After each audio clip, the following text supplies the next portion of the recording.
Welcome to Explain Your Feelings with Ty. Hey, Tim. I'm not very happy about my feelings right now. Just kidding. Hello, everyone, and welcome to the Cheap Seats, recording live today, August 11th, 2020, from Orlando, Florida. I'm your host, Tyler, joined by our co-host, Tim. Hello! And today we've got a pretty hefty sports day. It's been a while since we recorded. We're still trying to get used to having to sit down and record, and our schedule's been kind of conflicting over the past few days. Tim's back at work, so we've been jumping back and forth. So we're glad to be back here with you guys today. Please make sure that you go and subscribe and like our social media pages. You can find us on YouTube at Hush Hush Productions, on Twitter and Instagram at cheapseats_pod, and on Facebook at cheapseatspod. So we're going to lead it off today with the biggest sports news that just broke a couple hours ago. It was followed up by another league following suit, but we'll let Tim kick it off since he's the homer for the Big Ten, even though the SEC is where college football is run through. So here we go. Yeah, so earlier today, the Big Ten announced that they will not be having a fall season, and they're pushing it back to the spring, and the Pac-12 followed shortly after. And Urban Meyer sent out a tweet a little bit ago saying a spring season will not work. You can't ask players to play 2 full seasons in 1 calendar year. Yeah, I don't foresee a spring season being – yeah, it can't happen. Because, I mean, they already do spring football, and, like, you see how minuscule – like, it's a lot of practice – well, it's not even a lot of practice. It's, 15 practices in a game?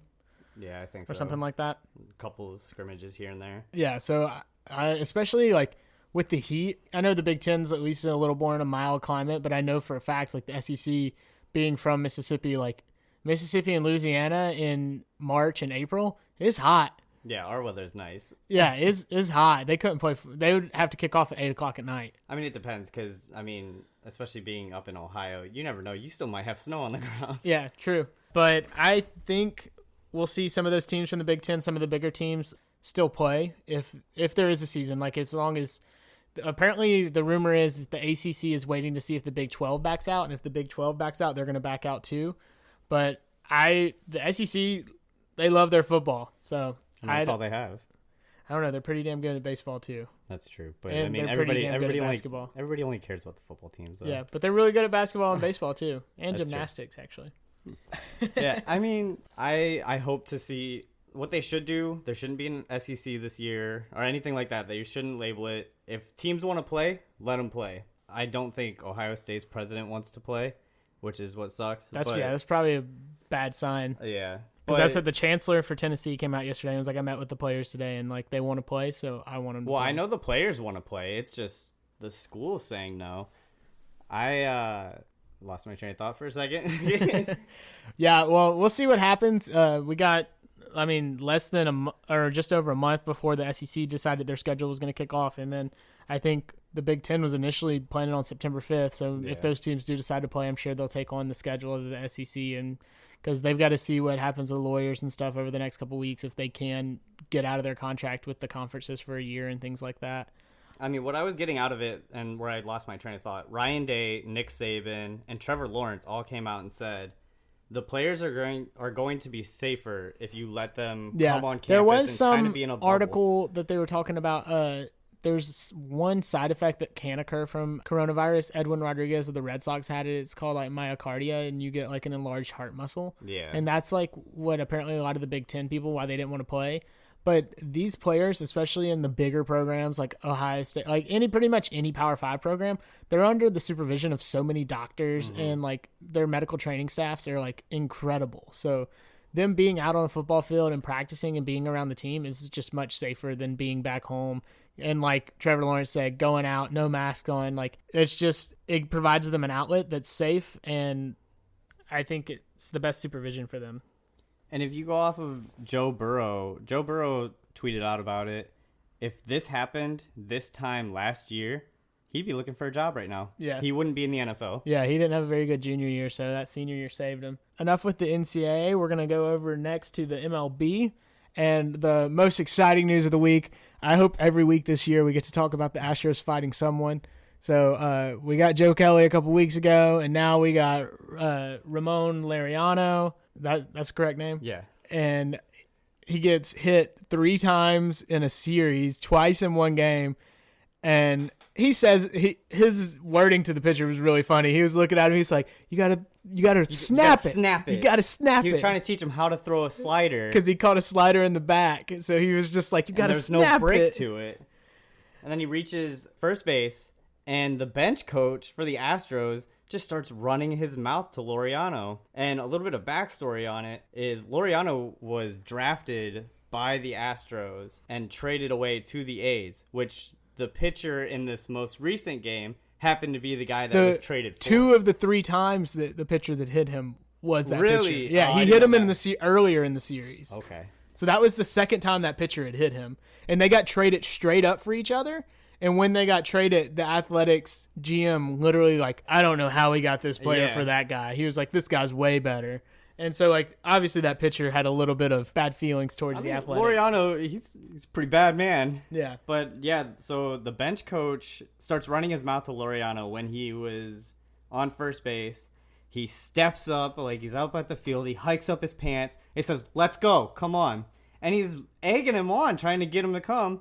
Laureano got sick of it, threw his helmet on the ground, and says, "Let's go." Yeah. Finally, somebody on the Astros got suspended. The bench coach got suspended for 20 games, and Laureano got 5, which I feel like are okay suspensions. I saw it was changed to 6.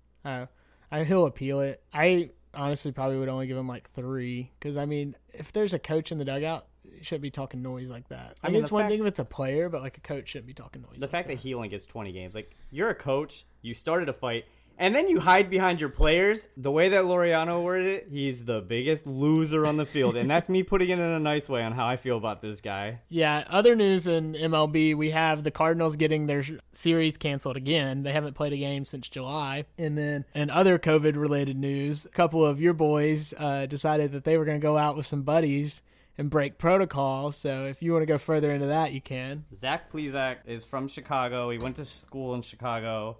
And from what he says, he went out with close friends and family. Mike Clevenger went out with them. Plesac, when he got found out, he was told he has to drive home. So that's a 7-hour drive. And whether he has to go by himself or he has to like take an Uber or something, that's a long drive. That's going to suck. Mike Clevenger defended him in their team meeting and then waited till they were on the plane home to say, "Hey, so I went out with him and now he's going to be missing a start." But like the biggest issue with all this, they have a teammate who is also a pitcher that fought leukemia last year. Yeah. Like, how selfish can you be? Yeah, that was one, they should have never went out. 2, it's pretty bad on Clev for getting on that plane with everybody and not saying anything. And waiting till he's on the plane to be like, "Hey, guys, yeah, I went out with him." Yeah. You should have manned up and rode in the car with Plesac on the way home. Yeah, which, I mean, we don't know what behind closed doors. Maybe, like, Plesac was like, "Yeah, don't tell him you did it, don't tell him." And then finally, like, his conscience got to him or something. But still, if teams keep breaking protocols, like, we've already seen, like, the rumor is the Marlins went to a club, and then we know that the Cardinals went to the casino, and it just, like that, boom, the entire team has COVID. So, I mean, my thing with Plesac and Clevenger, everything in Chicago's closed. What'd you go do? It's a good question. So, I don't know. I mean, on a positive note for some of this COVID stuff, the Marlins bounced back. The Marlins are one of the hottest teams in baseball I think it was when they were 5-1, 6-1 or something like that. They were 7-1 before they lost the series. They tweeted out, "We want Bama." So, are the Marlins a team to actually look at? No. I don't think so either, but like they're rolling right now. Because they were rolling coming back, but they also, I think they played the Orioles and the Red Sox. Isn't that who they started back with? Yeah. So they haven't had to play the Raves, the Braves, the Phillies, or the Yankees yet, which are like the top teams in that division. Right. So, They're rolling right now. Yeah, I wasn't expecting them to come back from, "Hey, we haven't played any games," to let's just steamroll everybody right now. Yeah, but that's like everybody's talked about that for the 60-game season. Like the Marlins are just always that team that like through 50 games they're like 35-15, and you're like, what the heck? And then they win 5 games the rest of the year, and they just pull typical Marlins. But speaking of top teams, the power rankings came out this week, and I remember like the top 5. I don't even think the top 5 that had an AL team in there. It was the Dodgers were number 1, the Braves were number 2, the Rockies were number 3, I believe. They're rolling. Yeah, I think the Yankees were number 4. But the Yankees and the Braves have similar problems. Like, they both have great starters. Like, their like offensive lineup's really good. Like, obviously the Braves don't hit for power as much as the Yankees do. They don't have as many bombers, but the Braves have a very threatening lineup. I mean, the Dodgers are leading the league, and they're probably the most well-balanced. It seems like every team, nobody just has a dominating starting staff, like, besides the Indians. Yeah, the Indian staff. I mean, that's probably going to drop here in a second. Yeah, nobody has both. Nobody has an offense and a starting staff. Like, all the teams that are really good offensively are severely lacking, and then we keep having all these injuries. Like, so many pitchers have gotten hurt so far this year. Bumgarner got hurt. Like, he was only throwing like an 88-mile-per-hour fastball or something like that. He's giving up bombs. Scherzer had a hamstring strain. Soroka blew his Achilles. Like, it's rough out there. And then we got the trade deadline coming up in 20 days? Isn't it August 31st is the trade deadline? So I'm really interested if there's any moves that can be made. The Braves are going to turn to a prospect tomorrow to start at Yankee Stadium for their first start, which not as daunting considering it won't be full of fans, but still it's Yankee Stadium against the Bronx Bombers. So that'll be interesting. They're bringing up Bryce Wilson again, who started in the majors several times, but I don't think we're very far away from getting to see Tucker Davidson or Ian Anderson come up and make a start. The Rockies are definitely the most impressive team. Yeah, I was going to say. Charlie Blackmon batting .460 for we're at, like 22 games now. We might have a .400 batting average. He really might. Hey, but and all the people that were talking about Aaron Judge for MVP, Mike Trout is officially back, and he is the best player ever.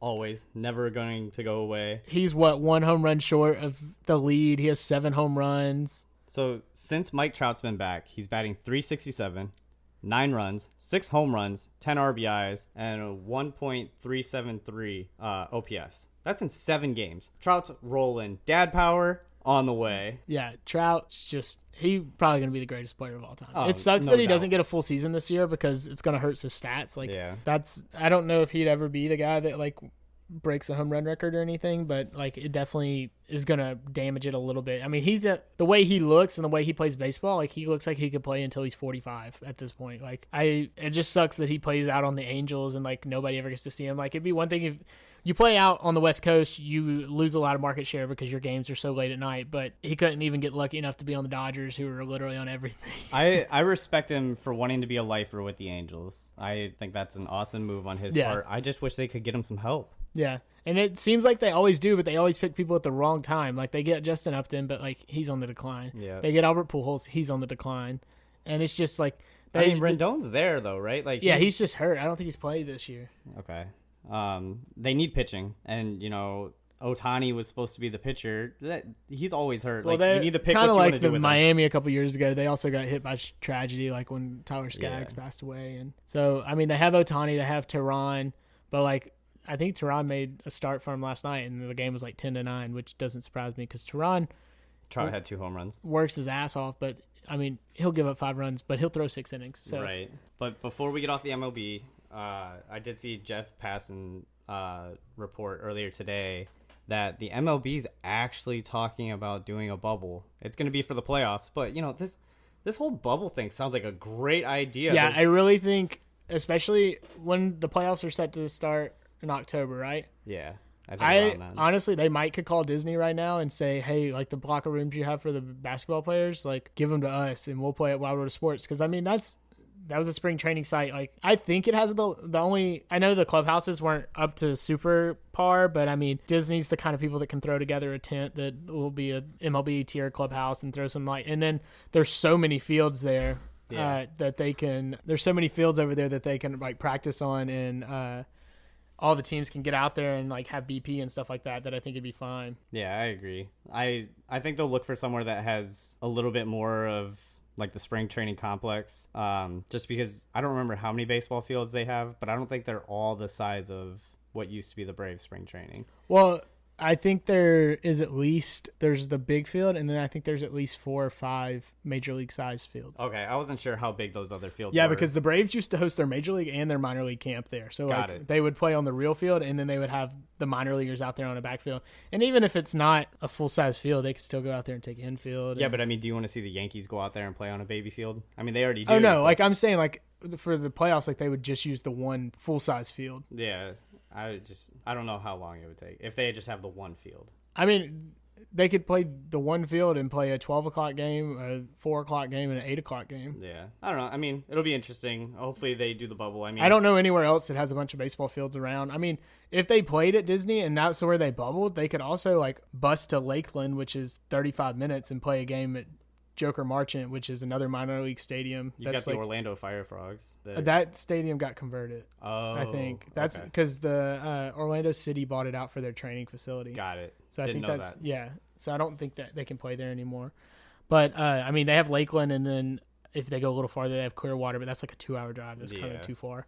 Those guys aren't going to want to do that. Yeah, and I don't think they'll do it in Arizona because it'll be blazing hot. I guess in October it would be cooling down a little bit, but Arizona and Florida both aren't great with coronavirus cases right now. So, I mean, if they did it somewhere, if they could find hotels and stuff like up near Washington, then like Washington, Baltimore, and Philadelphia are all like pretty dang close together. Right. So like if they could find a spot to house them, that's 3 stadiums that are all like right in between each other. But yeah, it would be interesting to see how that plays out. I definitely think it's something they should do because obviously they can't do it right now because of how many players in MLB. Like that's one of the reasons the NBA works is because NBA has 12 players on a team and then they have like 6 coaches and then like probably like 20 support staff. So like it's like 50 players a team or 50 personnel. And whereas like a baseball team, right now you have 28 players on a roster, and then you usually have 8 coaches and then training staff and front office. Like it's probably closer to 75 people on a team, I would think, or something like that. I think they'll figure it out. I don't know where they'd go. It would be cool to see them come to Disney just because NBA's here already. So,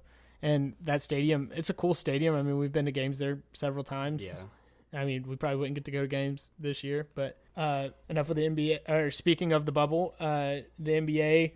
They officially announced when the play-in games will be. They'll be I believe it's this Saturday. It'll be the 8th versus the 9th seed. If the 8th seed wins the first game, they don't have to play a second game. But if the 9th seed wins, then they will play a winner-take-all game on Sunday. And the team that has really been putting on a show contesting for that 8th seed has got to be Portland. Portland and Phoenix. Phoenix is the only undefeated team left. And the Grizzlies have won 1 game. Yeah. Devin Booker, I think he's still shooting about 50%. He hit one from the logo. Almost, he hit it from half court the other day. But, I mean, Lillard, especially after that Clippers game when Patrick Beverley, Paul George, they were taking shots. Damian Lillard took shots back and then comes back and drops 51. Lillard's on a mission now. The only thing that stinks is you're not going to see him and the Clippers go head-to-head in that first round. It'll be him and the Lakers. Yeah, and besides that, like, Lillard and Booker have been going off. I haven't really watched any of the other games. Luka's been going off. Luka's been putting up video game numbers. Yeah. I mean, he's been getting like 20 assists, 17 rebounds. But it's really gotten to the point of the bubble where it's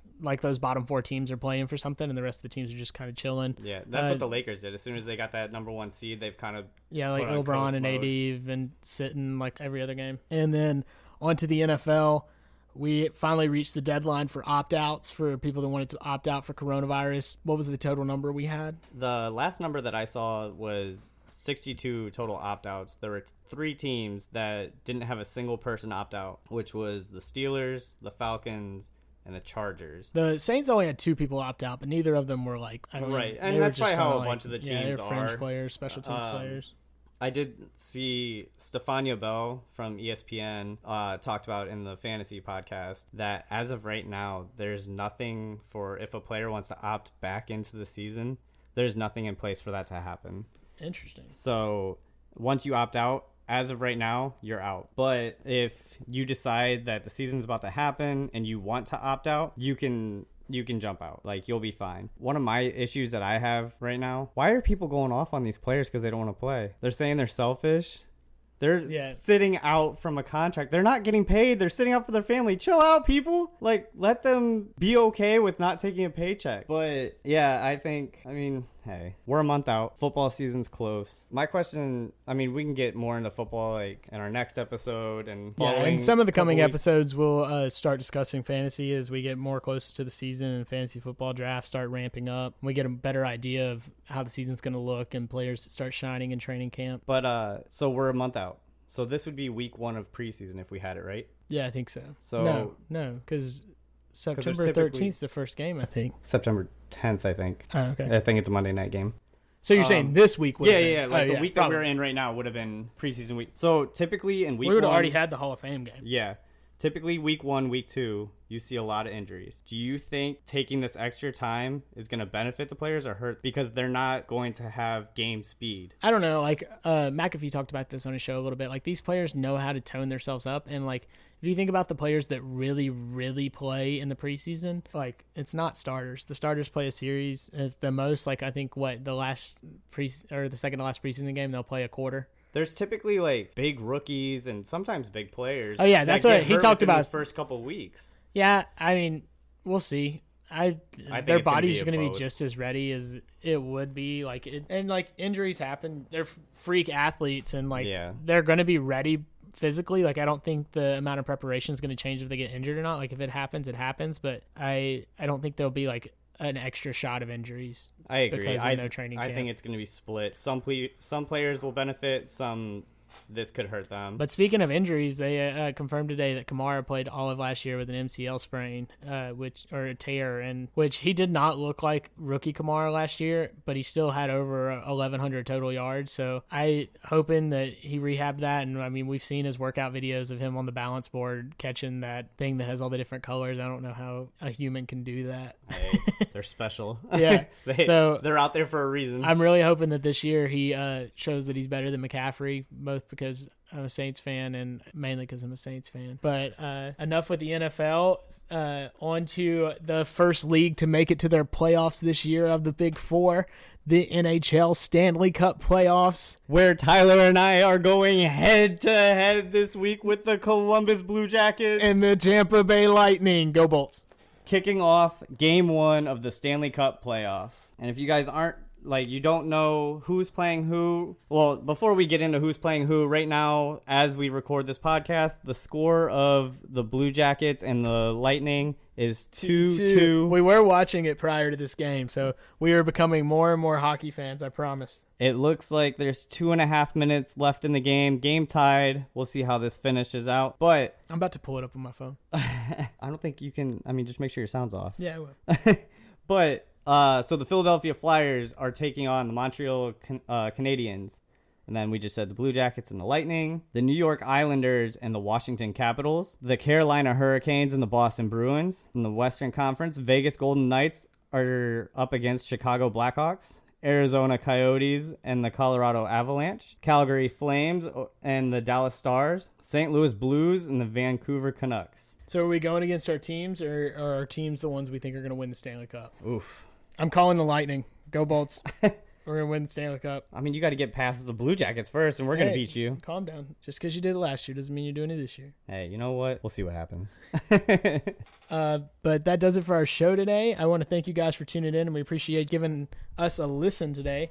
We'll be back on Friday with another all-sports show. And then the coming days, me and Ben will probably record a show similar to the one last week, but recapping the PGA Championship that Colin Morikawa went out and hit some of the best golf shots that I think anybody's ever hit in a closing round of a major championship to go on and win. And so that'll be out in the next coming days. We'll make sure to update you guys on social media. Please make sure to go and give us a like, follow, and subscribe on YouTube, Instagram, and Twitter, and Facebook.